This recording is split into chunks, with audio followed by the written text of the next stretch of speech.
Now, theorists and professors like Dr. Robin DiAngelo, have come forth trying to explain the origin of racism. You can get through law school. You can be seen as qualified to lead anything, virtually, right? So the first challenge for those of us who are white is humility.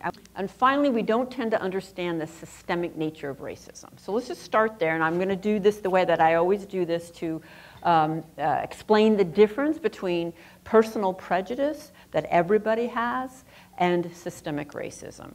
So prejudice, prejudgment, everyone has it. There is no human objectivity. We get it from everywhere across our lifespans. Most of it is not conscious. I would highly suggest, and I think it's being sold out there, Dr. Jennifer Eberhard's new book, Biased, where she pulls together all the research, and the research is clear. All of us have prejudice. I'll use the term bias, and most of it is implicit or unconscious. Okay? And therefore, all of us act on it. The way you see the world drives the way you respond to the world. Right? So everybody has it, everybody does it. But when you back one group's collective racial bias with legal authority and institutional control, it is transformed into a far-reaching system that becomes the default. It becomes automatic. It's not dependent on your friendliness or your good intentions, right? So it gets embedded in all the institutions and also in cultural definitions of what's even normal, right? What is professionalism? What is intelligence? Whose stories are told? By whom? Whose stories are not told, right? And I'm going to use an example from one form of oppression to launch us into the form we're here to talk about tonight. So we're here to talk about racism. I'm very clear you can't really separate these out. But for our purposes, we're going to take a focused look on racism. But I'm going to draw from an example from the form called sexism. And relax, I'm going to use dominant language because I'm going to use this the way our textbooks teach us. Right? So hang in there. Women got the right to vote in this country in 1920. There was only one possible way that women could get the right to vote, and that was for men to give it to us. Women couldn't vote on the right to vote.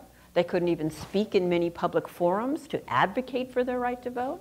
Could a woman be prejudiced against a man and mean to him in a one-on-one interaction? Of course. Could women as a group literally deny every single man in the society his civil rights? No. Could men deny every woman in the society her civil rights? Yes. And that is a significant difference that must be acknowledged in language, right? So think about today. In 2019, I'm going to offer you a question. Today, if men as a group wanted to take away our right to vote, could they? Now that's a little easier to see today than it was about 10 years ago when I first started asking this question. But I have been asking this question for many years because this is the best example of the difference between individual prejudice and institutional power, you know, when yours is backed.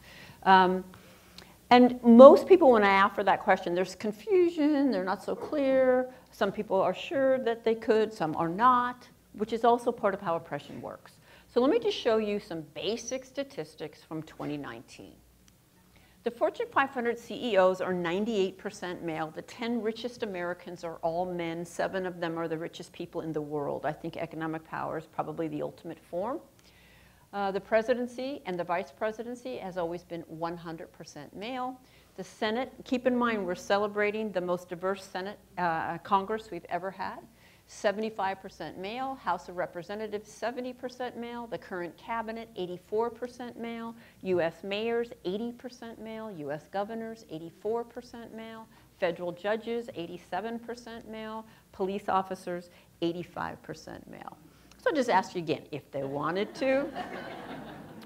I'm not saying they would. My point is, by definition, institutional power is deeply embedded in the fabric of society. It's embedded across history. These are not flexible systems.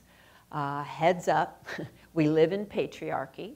We live in an androcentric, male-dominated, patriarchal society. We always have, and it didn't end in 1920. And I'm very confident that if Hillary Clinton had become president, patriarchy wasn't going to end that day. Anymore, I mean, if the word patriarchy came out of her mouth, any more than we can see that racism did not end upon Obama's presidency. I would argue it got an infusion. All systems of oppression can allow for exceptions. The rule will be consistent, right? 2019. And just in case you need a visual on my claim that we live in patriarchy, this is the House Freedom Caucus. This is arguably the most powerful committee in the nation. Talk about making decisions at the table that will affect the lives of people who are not at that table. They're literally discussing the health care bill when this picture was taken. Right? In case you need an image from popular culture, this is cover of Vanity Fair. This is a slide I made. I don't even know who it is. I just Googled white guy. And so hopefully, again, as an insider, I can offer something to people of color. I do think people of color know about white fragility way more than I ever will. But again, I do have an insider's perspective. So let me say a little bit about some of the challenges of trying to educate white people on racism. And a great example is I was recently going to give a similar talk to a large tech company, and before they would sign the contract, the legal department wanted to see my slides. And when they got to this slide, they actually asked me if I could take the word white off the slide. To which I replied, "You really should have vetted me before you called." No, I won't. All right. First of all, I've never met a white person who doesn't have an opinion on racism. Have you? If you are not sure all white people have an opinion on racism, just bring it up the next time you're around a bunch of white people. Maybe tonight when you have a drink in Noe Valley. Okay. I don't think you can grow up in this society or spend any significant time here or any other Western-oriented white settler colonial context and not develop an opinion on racism. That doesn't make it informed. So I'm going to say perhaps my first controversial thing. If you are white, I'm sure you have an opinion on the topic, and I don't know virtually anyone in this room. And yet I am confident to say the following. If you are white and you have not devoted years of sustained study, struggle, and focus on this topic, your opinions are necessarily limited, superficial, and uninformed. Wow, how can I say that when I don't even know you? I mean, maybe you've been to Costa Rica.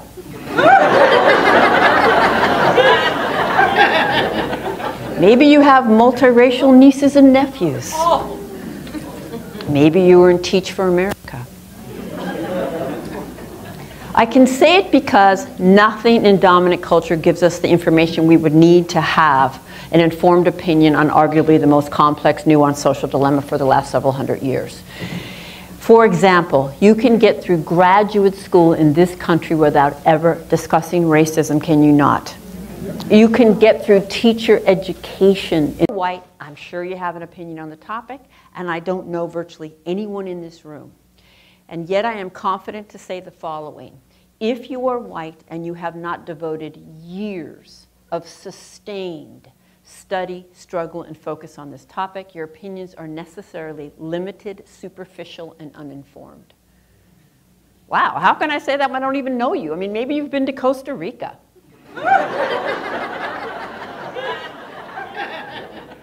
Maybe you have multiracial nieces and nephews. Maybe you were in Teach for America. I can say it because nothing in dominant culture gives us the information we would need to have an informed opinion on arguably the most complex, nuanced social dilemma for the last several hundred years. For example, you can get through graduate school in this country without ever discussing racism, can you not?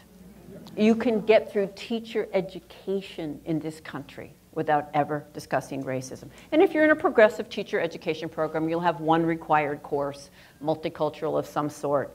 But that doesn't mean you'll be discussing racism. You might just be talking about how to introduce ethnic authors in February. Okay? Good morning, Africans. I believe you're fine where you are, and if you're not fine, please do fine where you are. So today, I want us to discuss about the major topics I have now been discussing in this channel, the history of black people, the history of racism. We are always trying to track why is racism happening? Why is America as hostile as it is? It's not something which is new. It's no news that America is racist, but we have to discuss the mechanics. Many people have come forth trying to discuss the mechanics of racism, including Jane Elliott. I did a video about Jane Elliott. You guys really liked it, and it's one of the most performing videos on my channel. Thanks to you for watching this. So in today's video, I want to introduce to you a new character. Yes, just like Jane Elliott and just like Tim Wise, just like George Galloway, we have many white people who are consciously aware that racism is affecting black people, and that racism is not only affecting black people, we also have people that white superiority has affected, and anywhere white superiority has affected humans, that is a call of racism. And in today's video, this new doctor, she's going by the name Dr. Robin DiAngelo. Now, she's written a book that is called White Fragility. White Fragility, which is kind of metaphorical, but I'm telling you it's very interesting. Now, the speaker, whom we are going to watch right now, she's going to talk about the acknowledgement that she has for the ancestral land of the Coast Salish people before beginning the discussion. So the Salish people are the people of Hispanic origin in the United States of America. Now, about her book, The White Fragility, it is highlighted as a valuable resource for understanding and addressing internalized racism in the United States of America and all over the world. The discussion is going to touch on how the concept of racism has evolved post-civil rights and the implication for the good-bad binary system that exists in the concept of racism. The people who commit racism think they have the right to do so, and that is not true. Dr. DiAngelo is going to emphasize the need to confront and challenge racism in all forms and shapes, even in seemingly progressive environments like the tech companies. Even right now, the phone that I'm using right now, the engineers that made this phone, they made it with the intention of having it with the white-skinned people. They've made it with a white skin tone. You understand? That's why even if you take selfie with your phone, the selfie tries to wash away the blackness and introduce some brownness. This is not my exact color. This is a filter that is being placed on the camera by default by this phone that I'm using. So Dr. DiAngelo is addressing very, very powerful things. You know, it's not every day that we get to see a doctor address issues of racism in environments like tech. I'm telling you this is a must watch. In this country without ever discussing racism. And if you're in a progressive teacher education program, you'll have one required course, multicultural of some sort. But that doesn't mean you'll be discussing racism. You might just be talking about how to introduce ethnic authors in February. Okay? You can get through law school. You can be seen as qualified to lead anything virtually. Right? So the first challenge for those of us who are white is humility. I want you to know that I'm not standing in front of the choir right now. Even if you volunteered to come, there is no white choir.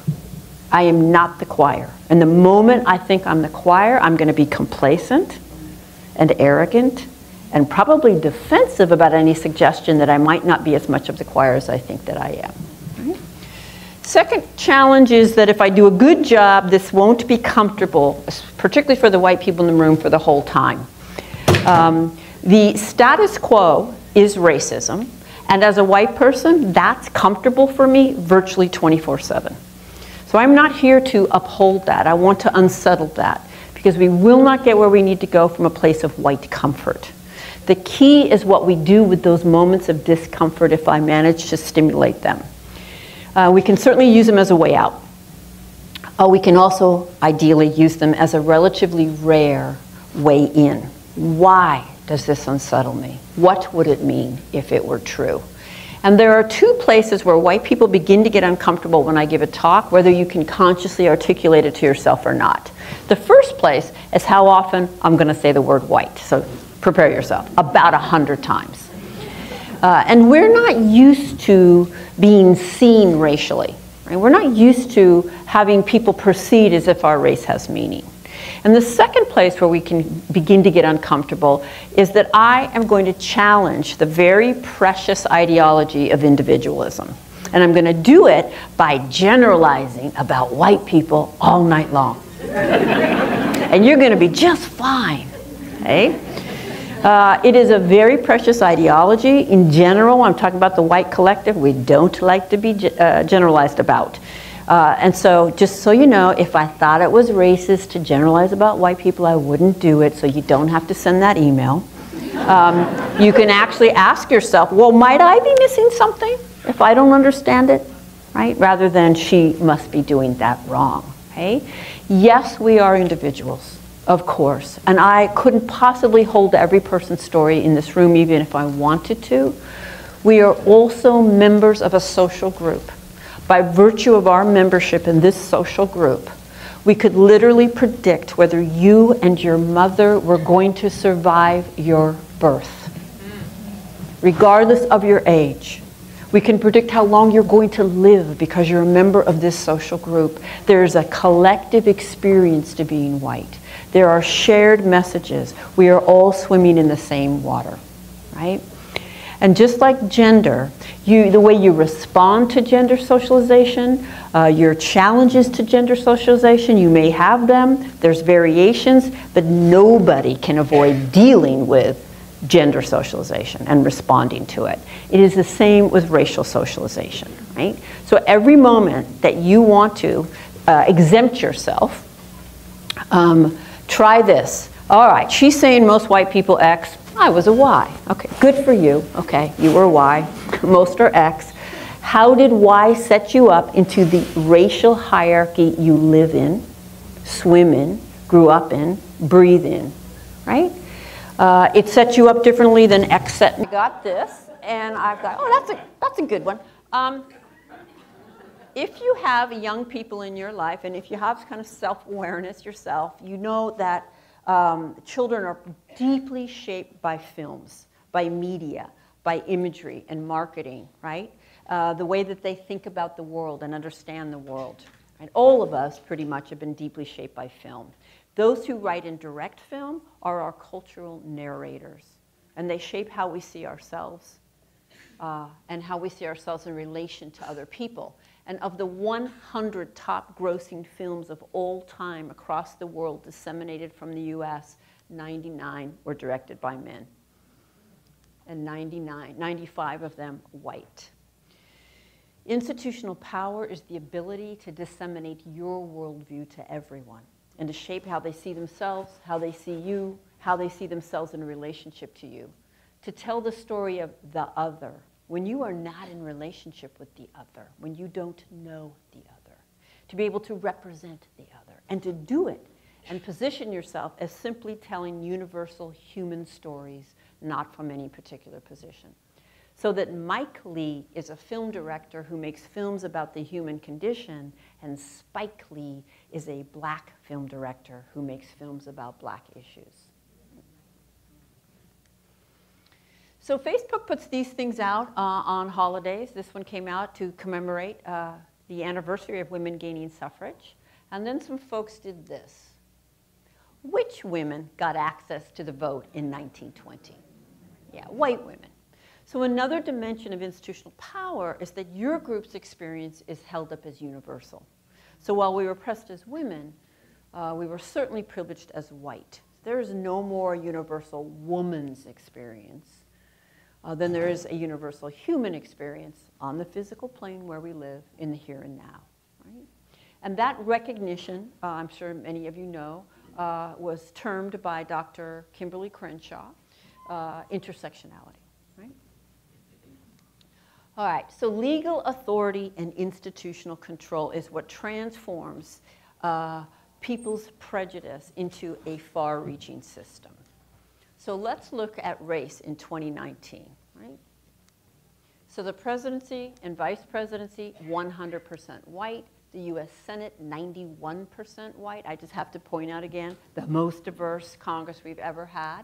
The House of Representatives, 73% white. The current cabinet, 89% white. The governors, 98% white. Mayors, 88% white. Military advisors, just think about who we go to war with. 100% white. Federal judges, 88% white. Police officers, 80% white. The people who decide which TV shows we see, 93% white. The people who decide which books we read, 90% white. People who decide which news is covered, 85% white. People who decide which music is produced, 95% white. School teachers, 82% white. Full-time college professors, 84% white.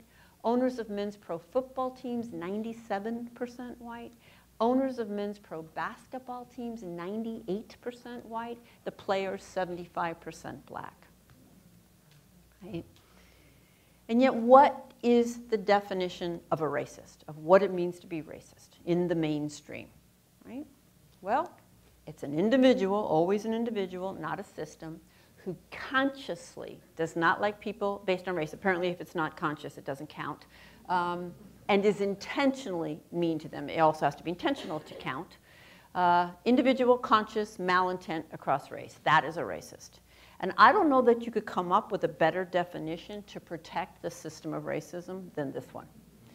Because this definition makes it virtually impossible to talk to the average white person about the inevitable absorption of a racist worldview that we get from living in a culture in which it is infused and embedded across all its institutions, right?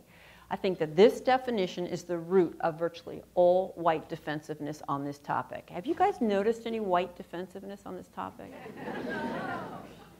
Because if that's my definition of a racist, and you've just suggested I've said or done something racist, much less that I benefit from racist just by being white, what I'm going to hear is you just questioned my very moral character.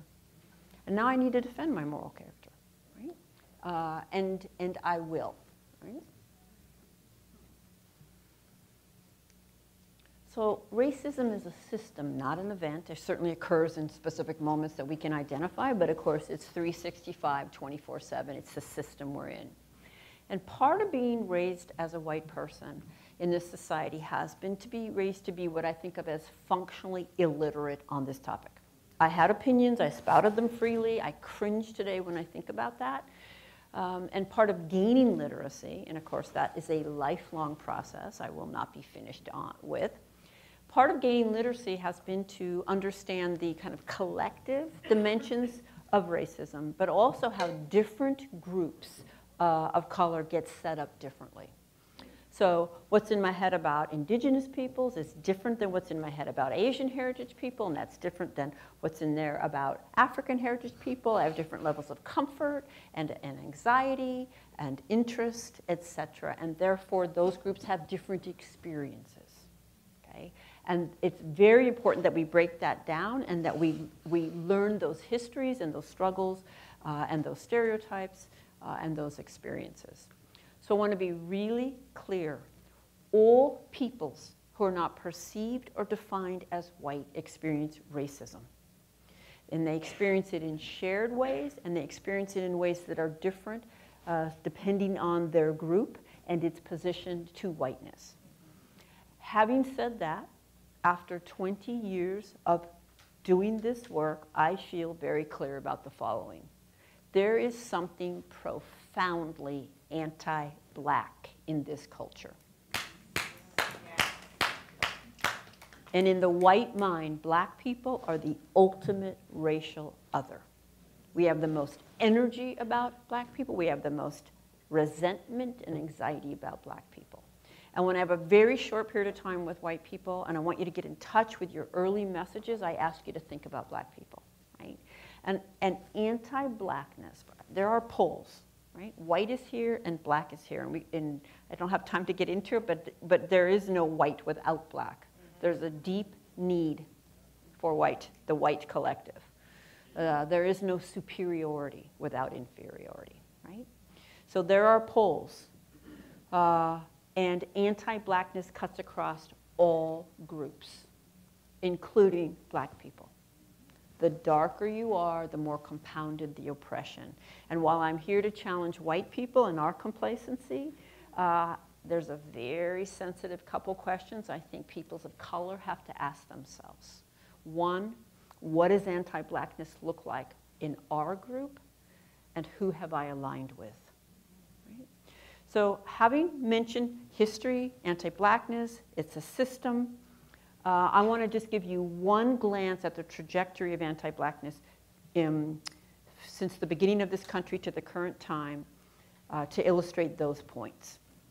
And this slide will be deliberately dense, and we can think about it as state-sanctioned organized crime, quite frankly, against African Americans.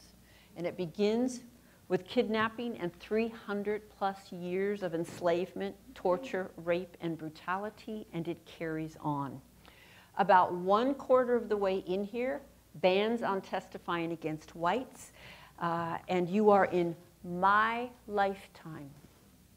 1/4 of the way in that slide, you are in my lifetime where it was technically legal to murder black people in this country. I would love to never again hear another white person say I didn't own slaves, as if that ended on that day. And about halfway in at employment discrimination, you are now in 2019 with copious empirical evidence. And if you don't know some of these things, that's on you to educate yourself. But I'm going to pick it up in 2019, and let me repeat, copious empirical evidence. Employment discrimination, educational discrimination, bias laws and policing, white flight, subprime mortgages, mass incarceration, school-to-prison pipeline, disproportionate special education referrals and punishments, testing, tracking, school funding, biased media, voter suppression, cultural mockery, historical omissions, unaddressed trauma, to name a few. It's a system. It's the system we're in, and none of us could be and none of us were exempt from its forces. And this system is not interrupted by friendliness. The system is not interrupted because I smile at black people when I pass them by or go to lunch on occasion. And African Americans are not and have never been in the position to do this to the entire white collective, and the white collective has always been and continues to be in the position to do this to African Americans. There is no such thing as reverse racism. Okay?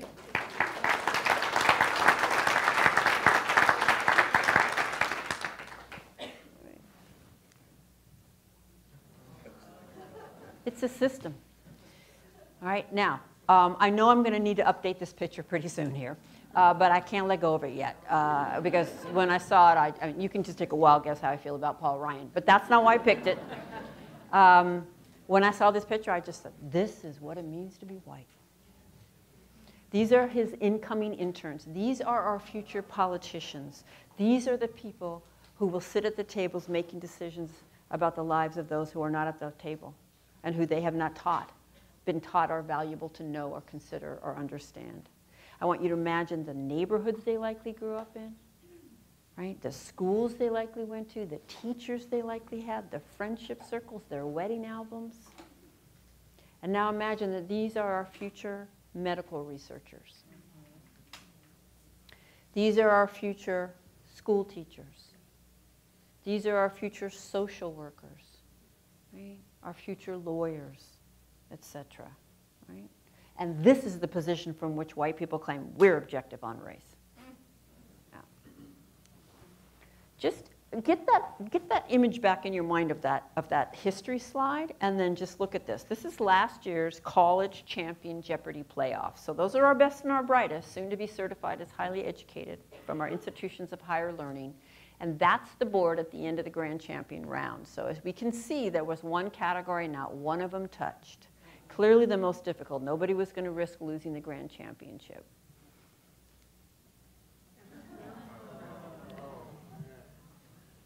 You know, it's just one picture. I think it speaks volumes. And I don't feel that I can do justice to what it means that we don't know our history, that we could ever separate it out and see it as their history, not the history of this country. Because when we don't know our history and we cannot trace it into the present, we are left with deeply problematic explanations for current conditions, victim-blaming explanations. So I want to walk you through some questions. I'm going to ask you, you can close your eyes, you can look down at the ground. I just want to, in your mind, I want you to notice what images and what narratives come up for you. Right? And I would like you to answer these questions from your childhood self, your younger self, not your sophisticated adult self, maybe 10, 11, 12. What do you see? Kind of how would you explain it?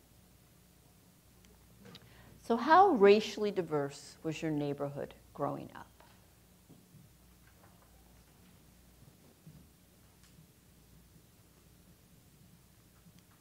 If your neighborhood was not racially diverse, why wasn't it?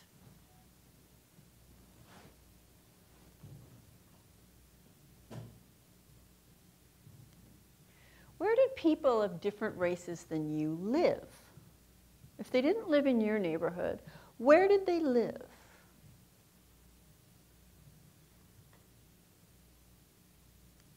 And what was it like where people of different races than yourself lived?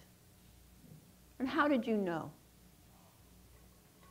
What images come to your mind when you think about the spaces where they were?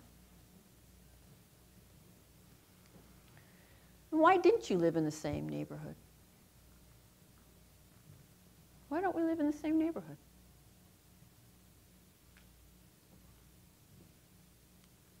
Were you encouraged to visit the neighborhoods where people that were of a different race than you lived and get to know the people there, build relationships with them?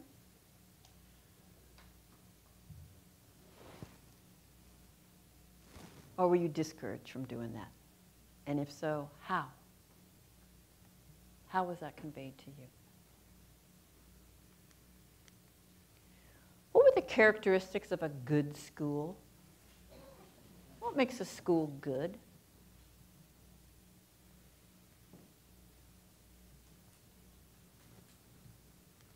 What are the characteristics of a bad school? What makes a school bad? What's it like at a bad school? What images do you get?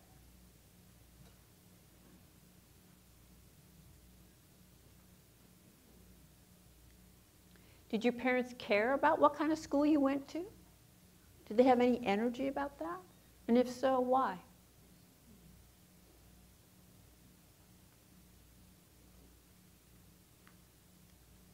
Were the honors or advanced placement classes and the lower track classes equally racially integrated? And if not, why not?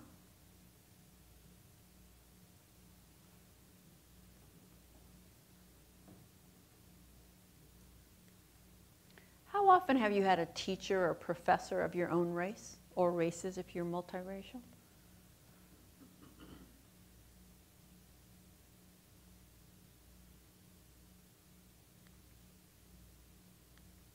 How often have you been to a wedding that was either all or virtually all white? If we opened your wedding album, if you're married, what would we notice?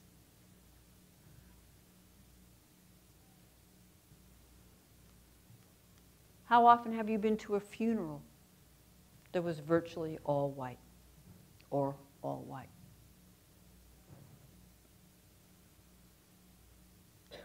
And what are some of the ways in which your race has shaped your life?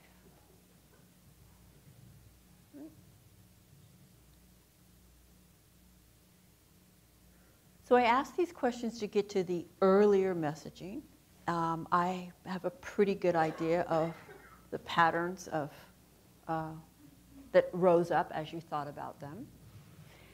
And yet when you put all this together, right, our socialization into deep racist bias, our definition of a racist as a mean, bad person, you get some rather superficial white narratives. So I want to be really clear about something. As a result of being raised in this society, I have a racist worldview.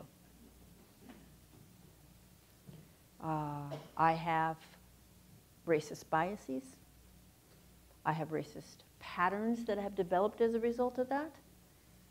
And I also have investments in the system of racism. It's quite comfortable, and it has helped me overcome the barriers that I have faced. For example, in my early childhood, I did go to diverse schools because I grew up in poverty. But as I moved upwards, upwardly mobile, it got whiter and whiter. And nobody ever encouraged me to maintain those relationships across race, right? So being white has definitely helped me navigate the barriers I faced. And I also have an investment in not seeing anything I just named, which is why I'm the least likely to be able to determine how well I'm doing. I did not choose to be socialized into a racist worldview, racist patterns, and racist investments. I didn't have the choice. And it's actually incredibly liberating to start from the premise that, of course, I was socialized into it. And so I can stop defending, deflecting, denying. I don't struggle with guilt about that, right? I feel responsible for that socialization, right?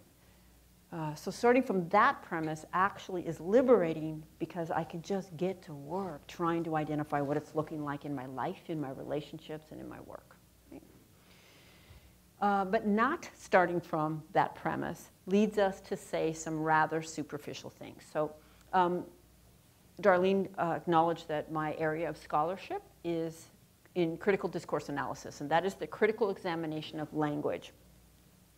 That words and terms are not just neutral descriptors for something, that the language that we have shapes how we view that thing, which is why language is always political and always a site of struggle.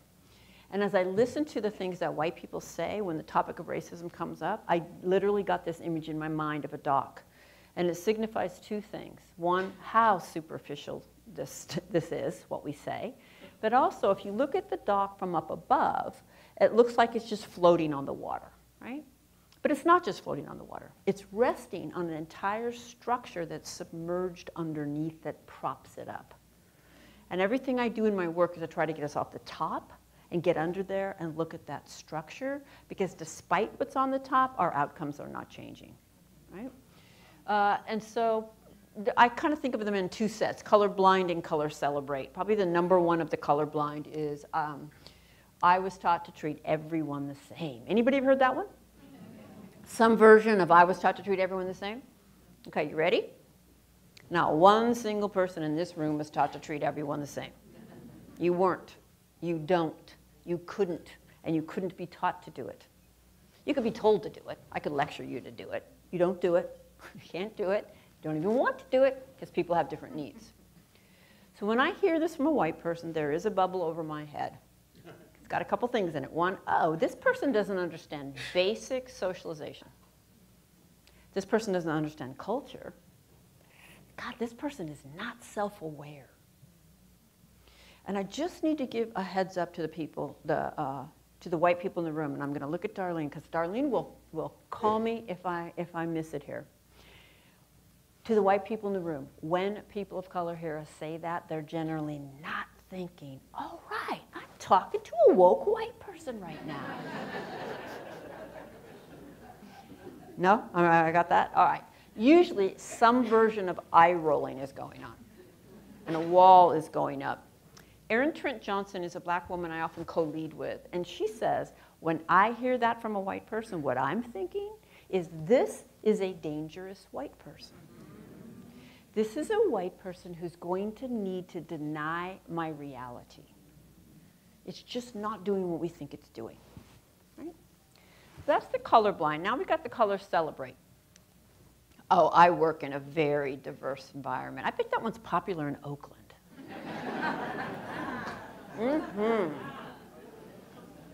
I have people of color in my family.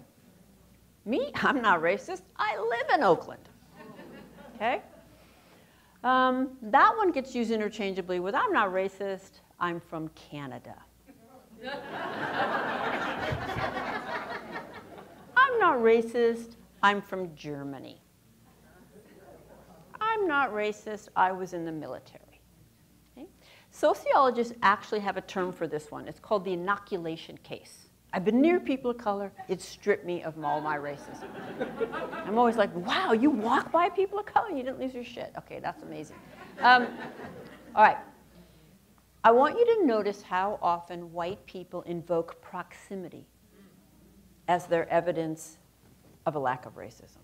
And this is important to notice because it helps reveal what we think racism is, right? It helps reveal what's under the dock. What do I think racism is? That proximity would show that I don't have it, okay? So these last three, how many of you in a conversation with a white person have heard some version of those last three? Okay, and if we're being honest, we've said some version of these, right? So let's do the discourse analysis on these. When a white person invokes one of these narratives, when racism comes up, they're giving you their evidence, right? This is white people's evidence. In my mind, what is this my evidence of? What do I want to make sure you know? I'm not racist, right? This is not even a stretch, is it? This is what white people say to establish their lack of racism, correct? Okay, so if this is my evidence that I'm not racist, then in order to be good evidence, it has to distinguish me from a racist, right? So a racist apparently can't do those things, or else that would not be good evidence. So a racist can't work 3 cubicles down from a person of color. Couldn't have people call their family, and apparently there's living in Oakland frees the white folks from racism, right? No racists in Oakland. All right. So a racist can't tolerate proximity based on this evidence, right? Are you starting to see how thin that is? Because even an avowed racist can tolerate proximity. I owned my racist conditioning earlier. I don't see myself as an avowed racist. An avowed racist is someone who embraces that conditioning. I seek to challenge that conditioning. But even avowed racists can interact and have proximity across race. Here's an example. So the black man is Gary Young. He's a reporter for The Guardian. And he is interviewing white nationalist Richard Spencer, the white man, right? Richard Spencer is what I would call an avowed racist. He organized the march in Charlottesville. Right? Now look at the body language. Completely relaxed. Richard Spencer's not freaking out. He's having a calm conversation with Gary Young. Richard Spencer might go home and have, nieces and nephews of color in his family, right? Here he is at the march. Right.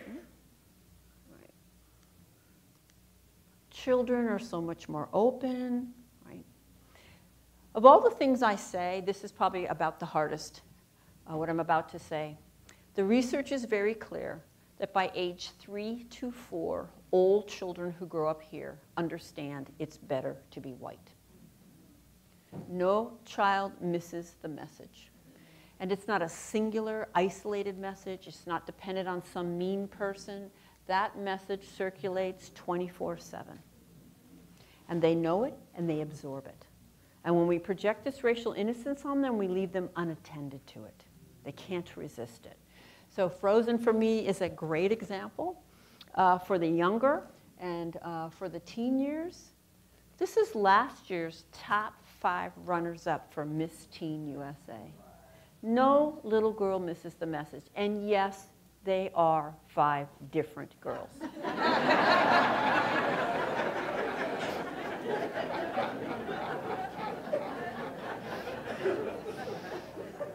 You have to concentrate really hard. But when you give up, just go over here and look at the sides. You can see the states. Okay? Okay, I mean, just take it in Miss Teen USA. This is the group that they were drawn from, right? But is that not how it always is? There'll be 1, maybe 2 to the back or to the side, right? And because I know my people, I am confident that for all these white girls, that one black girl is their evidence for why they're not racist. Everybody loved her. Nobody had a problem with her. Now you get that young woman alone in a room with someone she trusts and debrief her.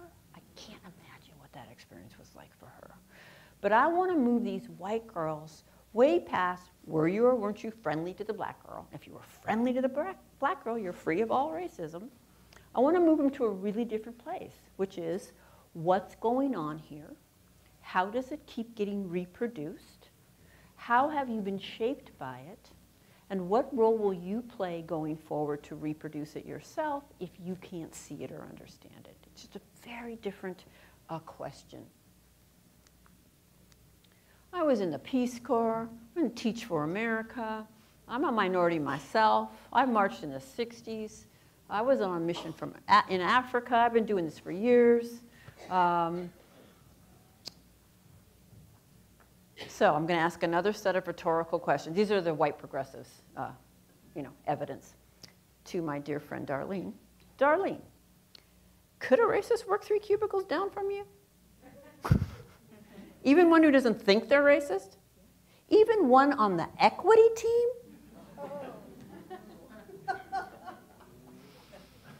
All right, folks on equity teams. All right, I'm all for equity teams, or whatever you call them, D&E, I&E, E&D, anything but racial equity teams. You don't want to scare the white people, so don't put race in there. But I'm all for equity teams.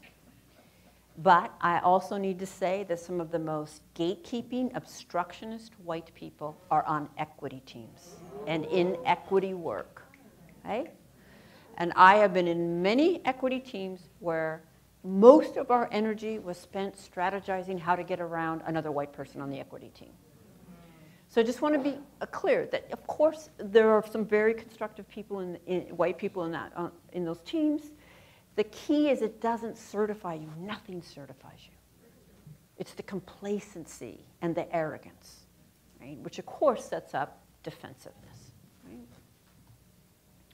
I'm going to ask another rhetorical question to the people of color in the room.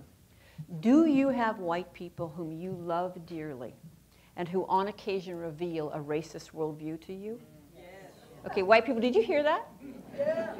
Could you even be married to them? Yes. Okay. White people, did you hear that? Okay. Let me put it this way. I'm married to a man. He's a white man. Trust me, the day he fell in love with me, all his sexism did not vanish. Au contraire. He's a product of patriarchy, as am I. It comes out, and we struggle with it. And I would never say we are free of all gender conditioning and all sexist dynamics because we love each other. But notice the moment there's fond regard, all race and racism and racial bias disappears for white people. We're very funny on this one. Okay? Well, this is probably popular in Oakland. We don't like how white our neighborhood is or is getting, but we had to move here for the schools. What could we do? I think it's disingenuous. I think we do like how white our neighborhoods are. And I don't think our kids could be exceptional and have the best if somebody didn't have less. I think that's a hard conversation we need to have. But these are, of course, all colors celebrate narratives. You know, I see it, I embrace it. There's a question that's never failed me in my efforts to uncover how do we get the outcomes we're getting then if this is what's going on. And that question isn't, is this true or is this false? Were you or weren't you taught to treat everyone the same? We're going to debate that. The question that's never failed me is, how do these narratives function in the conversation? What happens when racism gets on the table and a white person invokes one of these narratives? And when we ask that question, I think we can see that all of them exempt the person from any part of the problem. All of them take racism off the table, nothing to see here. In doing that, all of them close rather than open the exploration. And in doing that, all of them protect the current racial hierarchy and the white position within it. They're exemptors and closers and protectors. And you don't have to be consciously thinking, I know what I'll do. But that's the impact that they have. Okay? We really need to ask ourselves, what framework of meaning am I coming from that this would seem to me to be good evidence? And how do I actually know how it's landing on the other side? Okay? So we're going to do a little turn-in talks. You have to come back when I call you. But I am going to have you turn to the person next to you. Those of you that are in this work know that we often caution white people, don't take up all the space, don't talk first, and because that's our usual pattern, until it's a high-risk question on race. Oh, then I'm going to let the person of color go first, and then I'll just model whatever I say on whatever they just said. Okay. So if you turn and the person, you're interracial, one of you is white, white person, go first. Take that risk. Do not give the race work to people of color. All right, so this question you're going to answer if you're white is basically, how do you credential yourself in conversations about race? What moves do you make to signal that you're not racist or you're less racist? Never met a white person who doesn't do this. I do this. I try not to do this. I catch myself doing it. And if I told you that people of color notice when we're doing this, how do you think it's actually impacting the conversation? Okay? And if you are black, indigenous, person of color, the question is, how have you noticed white people credentialing themselves? And does it work?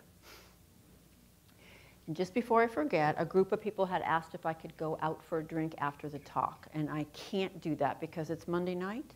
Yeah, Monday night I have my Ta-Nehisi Coates book study group. And I always...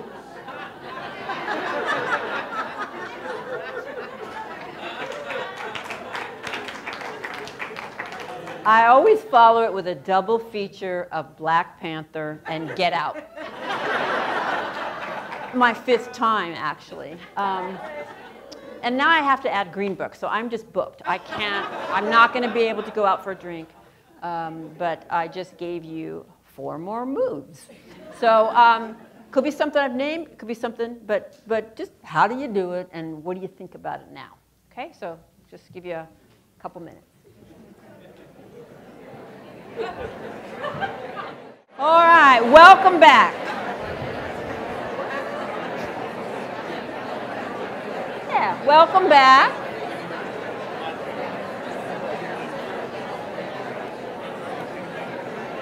Welcome back, everybody.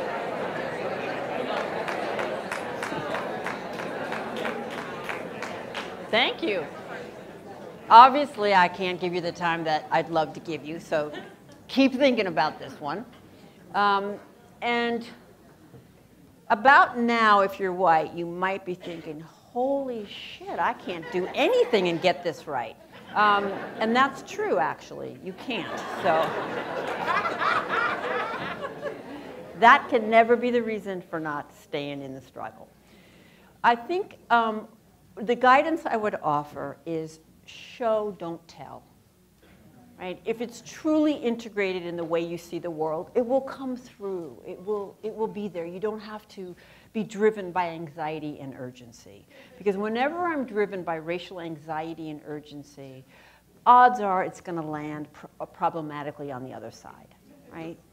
And what people of color have shared with me that comes up for them when they notice us doing this are a couple things. One, in those moments, they feel very racialized.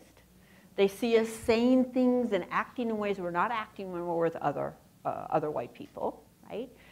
They feel objectified. And often what they're thinking is, so what? Right? Like, yeah, that just doesn't mean anything, right? That you, whatever it was. Right? And so now, my question to you is this. Why is it so hard for white people to talk about racism? Why do we have fear of white people? Why do we have fear of white people talk about racism, such as Robin DiAngelo, such as Jane Elliott, such as Tim Wise and George Galloway, among other people who we have still not discovered? And I came to discover that people love to live in the comfort that have been provided to them by racism. The white people who are much aware that racism exists and they don't want to talk about it are enjoying the comfort that racism is providing for them. And so speaking about racism will dismantle their belief system. Talking about racism will remove them from that false comfort they call so. And so one of the things I think you ought to know is this. With the Dr. Robin DiAngelo, she's discussed racism and how to combat it and why we should talk about it. I need to add this, that racism have been discussed. People have discussed racism in a number of ways, in a number of times. And now I want to show you different kind of theories that try to explain what is racism. And so that you as a black person or you as a white person, when confronted with the argument of racism, you are able to stand up and speak up against it. The first theory I'm going to teach you is this one: systemic racism. Systemic racism is the theory that persists. It argues that racially unequal opportunities and outcomes are intrinsic to a society's structure. The racism is intrinsic, it's inbuilt to the culture. Like in the United States of America, racism is a systemic racism. It is intertwined, it is woven in this culture of the United States of America. Now, systemic racism refers to the process and outcomes of racial inequality and iniquity in life, opportunities, and treatment.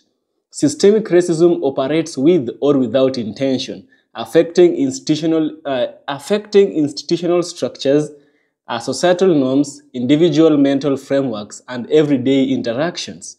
It persists across generations and disproportionately impacts marginalized communities, including Black Americans, the Hispanics, the Salshas, like she explained in another different video.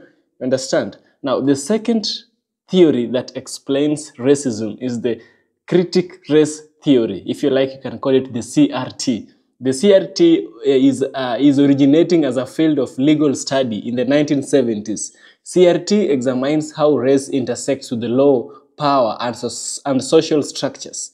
It challenges the idea of colorblindness and highlights how racism is embedded in legal systems, policies, and institutions. CRT emphasizes the role of historical context, power dynamics, and structural inequalities in perpetuating racial disparities. The third one is racial identity development theory. RIDT, racial identity development theory. This is a theory that explores how individuals develop their racial identity over time. It recognizes that racial identities are socially assigned and can influence perspectives, experiences, and interactions. Understanding these development stages helps address racism and promote cross-cultural understanding. Now, the fourth one is anti-racism theory. Anti-racism theory and practices actively oppose racism, as the name suggests. Anti-racism theory encourages awareness, education, and action to dismantle discriminatory systems and promote equity.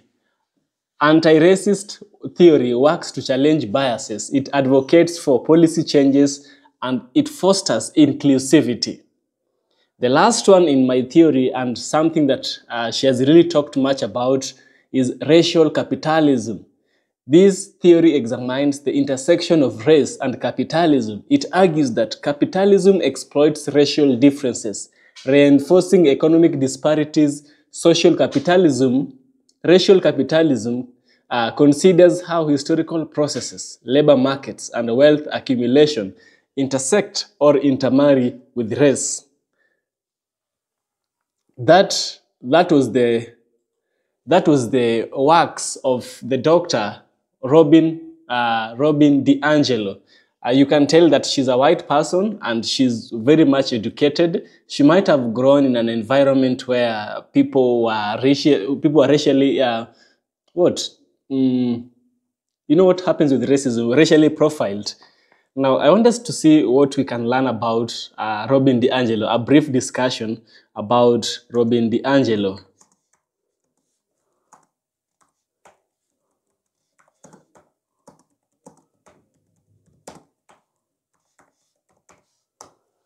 Now, it's just hard to find a white person speak about racism. And here is what we need to learn about Robin DiAngelo. Robin DiAngelo is an American author and educator and anti-racist who is known for her work in critical discourse analysis and whiteness studies. She was born Robin Jean Taylor in San Jose, California. She grew up in a working-class family. Despite facing poverty, she later recognized her white privilege. DiAngelo earned her PhD in multicultural education from the University of Washington. She was focusing on whiteness in racial dialogue. She has over 20 years of experience as a consultant and a trainer on racial and social justice issues. Her notable works include White Fragility and Nice Racism. So this is somebody who knows what they're saying. They know what they're saying. They have experienced it. She didn't know she was having the privilege of being white until later on she came up and discovered. And why is she discovering it later? She's discovering it later because, remember, I explained to you about the types of racism. I told you there is systemic racism. It is embedded within the system. And then another one I spoke about, racial capitalism. The main tenet in racial capitalism is the idea that racism favors whiteness. That is the idea. It favors whiteness. And if you are non-white, the challenge is a bit harder if you are a non-white person. And now, Robin DiAngelo, even though she grew as a poor person, she later came to discover that she's having white privilege and she's now speaking against it. So this is somebody whom we should give thanks to as Black people. We should not give her thanks for being a nice person or being anti-racist. We should give her thanks to coming out and addressing the issue of race to her own race in public. Thank you, Dr. Robin DiAngelo. As an individual, I thank you myself, EFK Original Documentaries. Thank you for watching. Do remember to subscribe to the channel. Subscribe. See you in the next video where we will also have deep critical analysis. See you in the next one. Adios.